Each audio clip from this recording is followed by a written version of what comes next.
કે હે ને આ રીતનું અત્યારે ફ્લાવરિંગ છે કરી શકાય. આ તુવેર બીજા કરતા ઉત્પાદન સારું આપે. 7 ફૂટ જેવી હાઈટ હતી તુવેરની, જે અત્યારે 4-4.5 ફૂટ જેવી હાઈટ વધી છે. તમે બધી જ જગ્યાએ તુવેરનો ફાલ એવો જ છે. બધી જ જગ્યાએ એવું છે, ગમે ગમે જગ્યાએ ગમે ત્યાં. અને એવું નથી કે આ એક જગ્યાએ બધી જ જગ્યાએ આવું ફ્લાવરિંગ છે. એના કરતા દોઢો ઉતારો આવે એવી ગણતરી છે. નમસ્કાર ખેડૂત મિત્રો, આજે આપણે આવી ગયા છે જસદણ તાલુકાના રણજીતગઢ ગામની અંદર. તો અહીંયા એક પ્રગતિશીલ ખેડૂત છે, એમને અહીંયા ફૂલે પુષ્પા તુવેરનું વાવેતર કરેલું છે. તો આપણે એની પાસે સૌપ્રથમ આપણે એનો અભિપ્રાય લેશું. તો તમારું નામ આપજો. તળાવી અનિલ રમેશભાઈ. હા, અને તમારું ગામ? રણજીતગઢ, તાલુકો જિલ્લો? તાલુકો જસદણ, જિલ્લો રાજકોટ. બરોબર છે. અને તમે આ તુવેર રહી કેટલા વીઘાનું વાવેતર કરેલું છે? 38 વીઘાનું વાવેતર કરેલું છે. અને 38 વીઘામાં એક વેરાયટી છે, અલગ અલગ છે? નહીં, બધી જ જગ્યાએ એક જ વેરાયટી છે. કઈ વેરાયટી છે? ફૂલે પુષ્પા. ફૂલે પુષ્પા, બરોબર છે. હવે તમે એક 38 વીઘાનું વાવેતર કર્યું, બરોબર છે. તો તમને કંઈકથી માર્ગદર્શન મળ્યું હતું? કારણ કે કોઈ પણ નવી વસ્તુ હોય, માણસ 2-5 વીઘામાં ટ્રાયલ મારે, બરોબર. તમે એક 38 વીઘાનું વાવેતર કર્યું હતું, તો તમને માર્ગદર્શન ક્યાંથી મળ્યું હતું? ગયા નહીં, યુટ્યુબમાં વિડીયો જોયો હતો. પછી એક ભાઈએ વાવેલી હતી, એને ફોન કરીને પૂછપરછ કરી, એટલે એને કીધું કે નહીં, તુવેર સારી થાય છે. અને આપણે વર્જિન તુવેર ને વાવતા હોય, એટલે કીધું તો આ વર્ષે આ સારી થાય છે, એના કરતા તો આ વાવીએ. બરોબર. તમે દર વર્ષે તુવેરનું વાવેતર કરો છો? તુવેરનું વાવેતર હા, અમુક ટાઈમે હોય, અમુક વર્ષે ના હોય, પાક ફેર બદલીને એવું હોય. ગયા વર્ષે તમારા ખેતરમાં તુવેરનું વાવેતર હતું? ગયા વર્ષે આ ખેતરમાં તુવેરનું વાવેતર હતું. અને એમાં ઉત્પાદન કેવું આવ્યું હતું?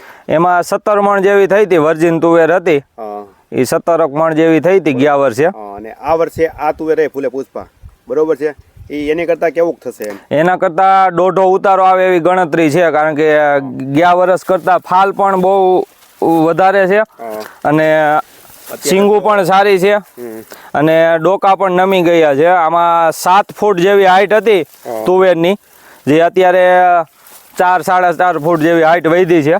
અને ગમે ત્યાં જોઈ શકો છો તમે, બધી જ જગ્યાએ તુવેરનો ફાલ એવો જ છે. એ રીતનું જ છે બધી જ જગ્યાએ, કોઈ પણ જગ્યાએ તમે જોઈ શકો છો. એક જગ્યાથી બતાવ્યો થોડોક આગળ નહીં, બધી જ જગ્યાએ એવું છે, ગમે જગ્યાએ ગમે ત્યાં. પણ અત્યારે શું કે ફ્લાવરિંગ હોય એટલે નમી ગઈ છે. ફ્લાવરિંગના હિસાબે નમી ગઈ છે તુવેર, અને એના હિસાબે હે ને પૂરો દેખાવમાં ઓલું થાય છે. બાકી હે ને આ રીતનું અત્યારે ફ્લાવરિંગ છે. અને એવું નથી કે આ એક જગ્યાએ, બધી જ જગ્યાએ આવું ફ્લાવરિંગ છે. અને બીજું કે આની અંદર તમે વાવેતર શેનું કરેલું હતું? વાવેતર મગફળીનું કરેલું હતું, જેના હિસાબે થોડાક આ ફૂલ ખરવાનો ને એવો થોડોક પ્રશ્ન દેખાણો. નકર હજી ઉત્પાદન આના કરતા પણ વધારે આવત, મગફળી ના આવત તો. તમે જોઈ શકો. આપણે બીજું મારે એ કહેવાનું હતું, તમે ગયા વર્ષે વિડીયો જોઈને જે વસ્તુ આ વાવેતર કીધું હતું, બરોબર છે, એમાં આપણે વિડીયોમાં જેવો ફાલ દેખાડવામાં આવ્યો હતો એવો અત્યારે આમાં છે કે નહીં? હા, એના કરતા તો સારું દેખાય છે. એ ટાઈમ કરતા તો આ વર્ષે સારું દેખાય છે. એ લોકોએ 3 મહિને વાવેતર કર્યું હતું, અને આ ખેડૂતે થોડુંક વહેલું વાવેતર કર્યું. આ વર્ષે વાવણી પહેલા જ વાવેતર થઈ ગયું હતું કોરામાં.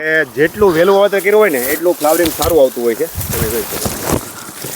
આપણે કોઈ એક છોડવો કે એટલા માટે બતાવતા નથી, તમને લાગે છે એકને આપણે ઓળ બતાવી છે, જેથી કરી અને થોડુંક પણ ખ્યાલ આવે. તમે જોઈ શકો. તમે બીજું કે આ બીજા ખેડૂતને આ ફૂલે પુષ્પા નહીં, આ તુવેર વવાય, આ તુવેર વાવેતર કરી શકાય. આ તુવેર બીજા કરતા ઉત્પાદન સારું આપે, અને સિંગુ પણ બહુ બધી છે. બરોબર છે. અને તો બીજું કે તમારા અનુભવ પ્રમાણે આને વાવેતર ક્યારે કરવું જોઈએ? વાવેતર આનું ચોમાસામાં તો કરી જ દેવું જોઈએ, અથવા તો જો અનુકૂળતા હોય, કોઈ વાવણીની સંભાવના, કોઈ એવી આગાહી હોય તો એ પહેલા પણ વાવી શકાય. મેં પણ એ રીતે જ વાવી હતી. કોરામાં થોપી દીધી? કોરામાં ટ્રેક્ટરેથી ને ઓયણીથી જ વાવેલી હતી. એટલે એના હિસાબે 1 ફૂટ બાય ફૂટે બધા પડેલા છે. છોડ 1 ફૂટે જ છે. 1.5 ફૂટે જે ઓયણીમાં હોય એ રીતના છે. અને આમ જાડી છે 80 ની, મગફળીના ક્યારે વાવેલું. ખેડૂત મિત્રો, આ 80 ની જાડીએ મગફળીનું વાવેતર કરેલું હતું. અને બીજું મારે તમને એ કહેવાનું હતું, તમારી જમીન કઈ પ્રકારની છે? જમીન અમારે હલકી જમીન છે. આ તો બધી ઢોરાને એવી જમીન છે, બધી સુધારેલી જમીન છે. કોઈ એવી કાંઈ પથ્થરવાળી કોઈ એવી કાંઈ ખાસ જમીન છે નહીં કે એમાં ઉત્પાદન જમીનના હિસાબે સારું આવે. એટલે તો મારે એ કહેવાનું એ હતું તમને કે નબળી જમીનવાળા આ વાવી શકે બરોબર, પણ એનું વાવેતર થોડુંક વહેલું કરવું, થોડુંક વહેલું કરવું પડે જેથી કરીને છોડ બની જાય પૂરો થઈ જાય. તો પૂરું ઉત્પાદન મળી શકે. અને લેટ વાવેતર કરવાથી આપણે છોડનો વિકાસ માપે થયો હોય તો એમાં ઉત્પાદન ઘટે. બરોબર છે. એટલે આગતરું વાવેતર હોય તો છોડનો વિકાસ પૂરો થઈ શકે જેથી ઉત્પાદન થોડુંક સારું મળે.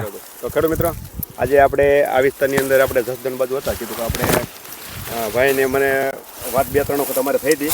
મને કે તમે એક વખત મારી તુવેર જોવા આવો. મેં કીધું કાંઈ વાંધો નહીં. અને એ પણ ભાઈનો એટલો શોખ હતો કે ભાઈ તમે એક વખત આવો.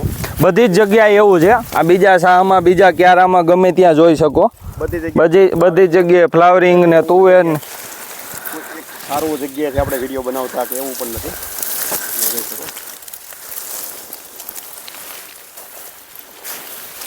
તો ફાઇનલી ખેડૂત મિત્રો, આ રીતનું ફ્લાવરિંગ છે. અને તમે પણ ફૂલે પુષ્પ તુવેર હંમેશા વાવો અને બીજી કોઈ વાંધો કાંઈ નથી. તો બસ આજે આટલું. નમસ્કાર.